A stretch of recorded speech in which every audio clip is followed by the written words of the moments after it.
का बांध दिया था ऐसे थोड़ा। ये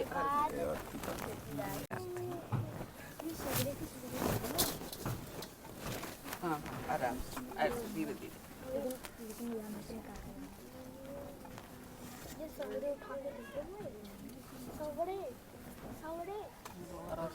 दो बार एक बार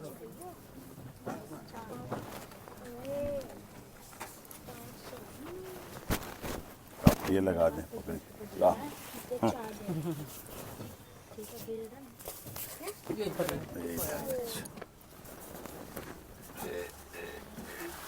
ये आपकी सही लग गई अच्छी पूरी। ये भोलेनाथ का पटका पहन लो। जय हो भोलेनाथ। सचिन पहन लेंगे, तुम पहन लो तब तक। ये लो सामने देखो।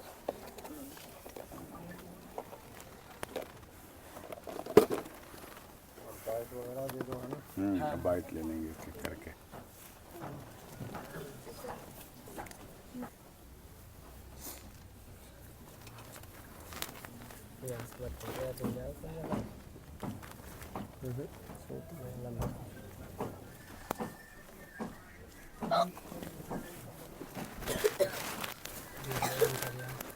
भैया ब्लॉक कर दिया गया।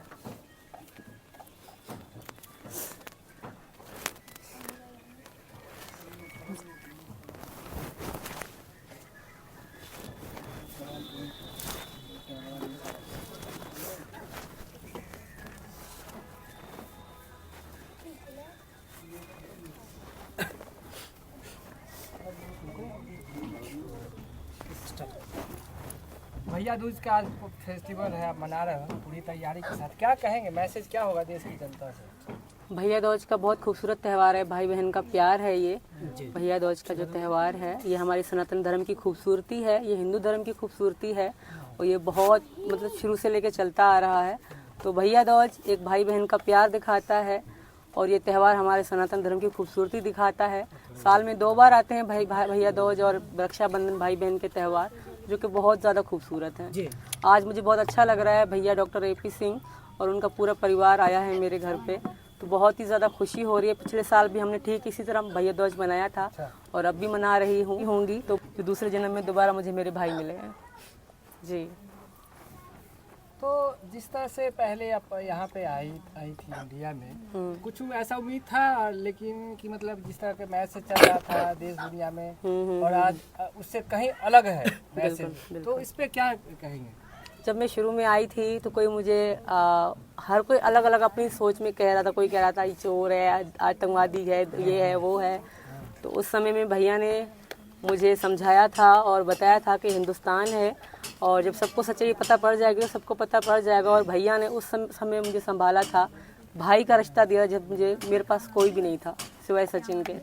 तो ये भैया का प्यार है और भगवान ने इनको मेरी ज़िंदगी में भेजा है।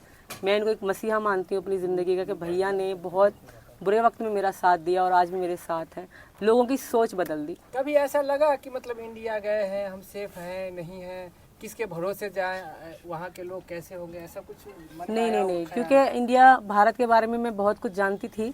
मीना जी बताते थे कि हाँ बेटी और औरत को बहुत सम्मान दिया जाता है, तो इस चीज़ पे मैं भारत की बड़ी फ़ैन थी शुरू से लेकर ही। तो मुझे विश्वास था कि अगर मैं हिंदुस्तान जा रही हूँ, मैं बड़ी उम्मीदें लेकर आई थी हिंदुस्तान में कि मेरे बच्चों का और मेरा भविष्य होगा भारत में, बड़ी उम्मीदों और आस के साथ आई थी और उससे कहीं ज़्यादा मुझे मिल रहा है। मैंने सिर्फ सचिन और सचिन के परिवार का प्यार मांगा था, मुझे पूरे हिंदुस्तान का प्यार। हिंदुस्तान में औरतों के लिए कितना सम्मान है, कितना प्यार है, कितने अच्छे यहाँ के रीति रिवाज हैं, सबको पता थी और मुझे पता थी। मेरी इच्छा थी कि मैं ये ज़िंदगी जीऊँ, क्योंकि सनातन धर्म से मेरी शुरू से लेकर लगन थी, प्यार था। बस मुझे भगवान का, मैं कृष्ण जी का धन्यवाद करूँगी कि उन्होंने मुझे ये वापस बुलाया यहाँ पे, क्योंकि मैं कहीं ना कहीं मानती हूँ मेरे कृष्ण जी की माया है जो आज मैं यहाँ पे हूँ, क्योंकि मैं उनको बहुत मानती थी शुरू से लेकर ही। और जब से मैं हिंदुस्तान आई हूँ, मैंने मतलब मेरी सोच से ज़्यादा मुझे इज़्ज़त प्यार सम्मान मिल रहा है। बहुत सारे पाकिस्तानी आज भी लगे हुए हैं यूट्यूब के माध्यम से मेरी इज़्ज़त, मेरी इमेज गिराने के लिए, हमारे हिंदुस्तान के जो भाई बहन हैं मेरे, उनकी नज़र में गिराने के लिए, मगर वो नाकामयाब होते रहे, क्योंकि सत्य की जीत होती है, सत्य हमेशा विजय होता है। जिस तरह से आए पाकिस्तान से हिंदुस्तान, तो कैसे कैसे आए? कहा पहले देखा जाता नेशनल चैनल दिखाता कि बिना वीजा के आ गए, नेपाल के रास्ते आ गई, फिर पुलिस प्रशासन ने क्यों इतना लापरवाही किया, तो इस तरह के चर्चे बहुत थे उस समय। तो उस समय आपको कैसा लग रहा कि इंसाफ मिलेगा या नहीं मिलेगा? बहुत परेशानी में। मुझे हिंदुस्तान सरकार पे उम्मीद थी, पूरा विश्वास था, क्योंकि मैं गलत नहीं थी। और रही बात वीज़ा, लोग कह रहे पासपोर्ट के बगैर आइए, मेरे पास पासपोर्ट भी था और नेपाल तक का वीज़ा भी था, और सचिन से मैं शादी कर चुकी थी। यहाँ आने से पहले हम नेपाल में पहले भी जा चुके थे। हमने वहाँ पशुपतिनाथ मंदिर है, वहीं पर हमने शादी भी करी थी। और उसके बाद मैं सचिन की पत्नी के रूप में आई थी, हिंदुस्तान की बहू के रूप में आई थी। और मुझे विश्वास था हिंदुस्तान सरकार पे कि इंसाफ ही मिलेगा, तो वही हुआ। सवाल अहम था उस समय, देख रहे या अलग अलग लोग अपनी सोच बताते थे कि ये होगी वो होगी, तो कहीं ना कहीं अंदर तकलीफ होती थी। मैंने मतलब मैं किस इरादे से आई थी और क्या हो रहा है, मैं अपनी बच्चों का भविष्य सोच के आई थी, और यह सब उल्टा हो रहा था शुरू के समय में। तो कहीं ना कहीं बहुत तकलीफ होती थी कि भाई मैं गलत नहीं हूँ, मैं कैसे इनको विश्वास दिलाऊं। और भगवान से मेरी प्रार्थना भी होती थी, दुर्गा माँ से, तो सब अच्छा हो गया। कभी ऐसा पल लगा कि हमें इंसाफ नहीं मिलेगा, मुझे वापस जाना पड़ेगा, जाएंगे तो कहाँ जाएंगे? मतलब ऐसे, मतलब लोगों ने बहुत डराया था। फिर हमारे रोपुरा के लोगों ने कहा था कि हम तुम्हारे साथ हैं भाभी, गलत मत होना, अगर आप गलत नहीं निकले तो हम आपके साथ हैं। और मैंने उनको विश्वास दिलाया था कि मैं ऐसा कुछ भी नहीं है, मैं मोहब्बत में आई हूँ और मोहब्बत के लिए आई हूँ मैं, क्योंकि पाकिस्तान में मेरा कोई भी नहीं था, ना वहाँ औरत को सम्मान है, ना इज्जत दी जाती है, 3 तलाक दे के छोड़ दिया जाता है, किसी पूछते भी नहीं कि जिंदा है कि मर गई। वही सिचुएशन मेरे साथ थी। तो पूरा विश्वास था मुझे, और मुझे यूपी सरकार पे बहुत सारा विश्वास था। भागवत गीता है वो हमें कर्म सिखाती है, कर्मण्यवाधिकारस्ते मां फलेषु कदाचन सिखाती है।